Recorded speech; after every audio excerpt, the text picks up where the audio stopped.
I cheated on my wife once. I never told her, and I have been living with that decision for 48 years.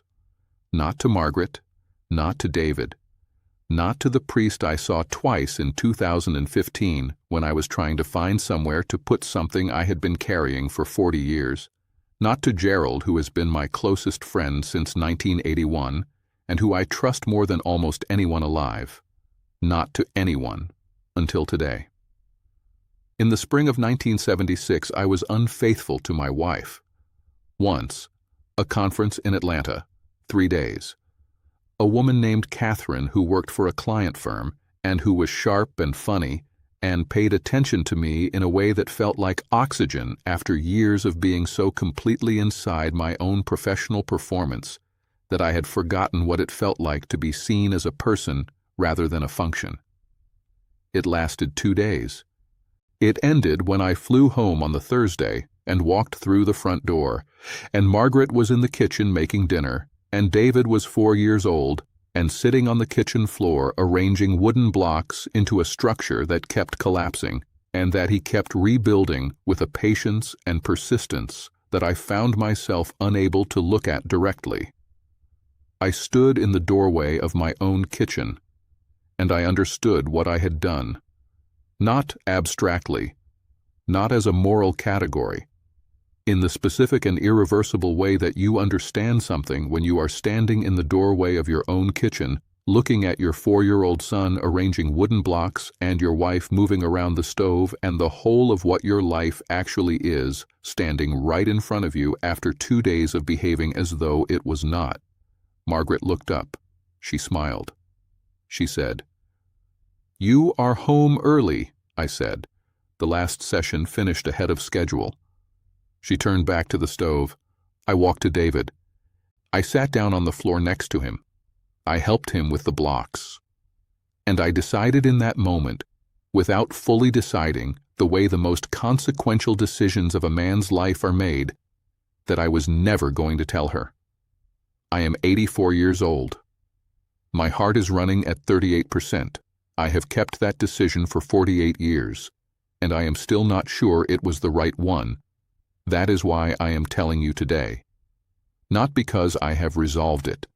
Not because I have found the answer to the question of whether I should have told her. Because I have not. And I think you need to hear what it costs to carry something like this unresolved for 48 years. Not as a warning necessarily. Not as a lesson with a conclusion. Just as an honest account of what the weight actually feels like from the inside. Before I go any further, I want to ask you something.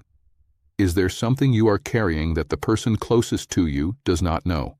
Not this specifically. Not necessarily anything like this. Just something. A decision you made? A thing that happened?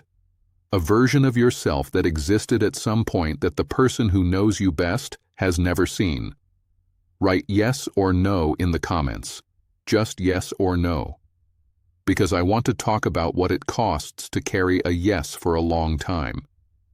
The first thing it cost me was presence. Not immediately, not dramatically, but over years. There is a specific kind of absence that comes from knowing something about yourself that the person you love does not know. A layer of glass between you and full intimacy, not thick enough to shatter the relationship, just thick enough to keep the closest version of you permanently slightly out of reach.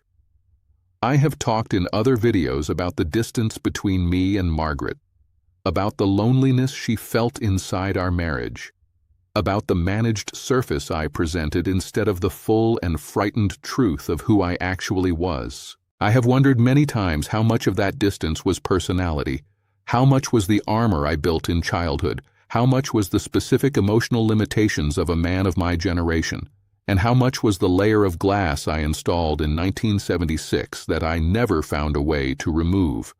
I do not know the answer to that. I cannot calculate it. But I know it was there. I know because there were moments across 51 years of marriage when Margaret reached for something in me that was very close to the thing I was protecting. Moments of genuine intimacy where she got closer than usual to the layer and I felt something tighten in me and I deflected, not dramatically, just enough. just enough to keep the glass intact. She never knew what she was reaching for. I always did. The second thing it cost me was the version of Margaret I never got to know. This one is harder to explain. When you carry a secret from someone you love, you do not just limit your own intimacy with them. You limit theirs with you, because the person they are being intimate with is not the complete version of you. It is the version of you that has been edited to exclude the thing you are protecting. And the intimacy they offer in return is intimacy offered to the edited version, which means you never fully receive it. Because the part of you that most needs to be known and accepted and still loved is the part you have decided cannot be shown. And so the love Margaret gave me for 51 years. Real love. Genuine love. The kind of love that stays and forgives and chooses again every ordinary Tuesday. I received most of it. I could not receive all of it, because all of it would have required the version of me she did not know to be present to receive it. And that version spent 51 years behind the glass. I do not know what it would have felt like to receive all of it. I think about that sometimes, sitting in my chair by the window. The third thing it cost me was the deathbed. I have told you about the last weeks with Margaret, about sitting beside her bed and finally saying the things I had been storing for decades, about the relief of it, about her saying she knew. What I have not told you until today is that I sat beside that bed for 2 weeks with this specific thing sitting in my chest like a stone, and I could not decide whether to say it. Every day I thought about it. Every day I decided not to. Not because I was protecting myself. I was past protecting myself by then. Because I could not determine whether saying it would give her something or take something from her. Whether the truth in that room in those final weeks would be a release or a wound. Whether a woman who was dying needed to know this specific truth about the man sitting beside her holding her hand. I decided she did not. I kept it. She died not knowing.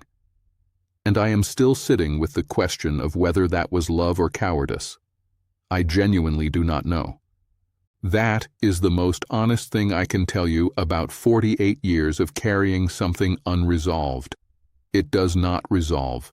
You do not arrive at an answer, you just carry it. In different ways at different ages, with different weight at different times. And the question of whether you made the right decision never fully closes.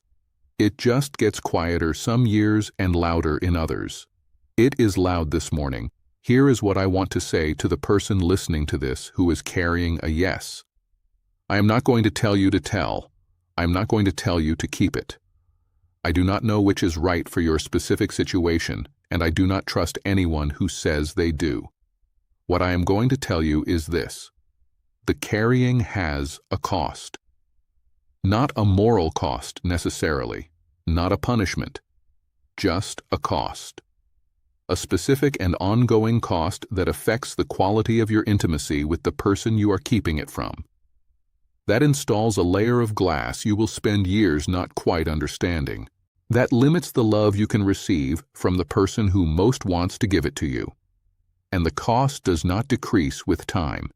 It just becomes more familiar. So familiar that you stop being able to imagine what it would feel like to put it down.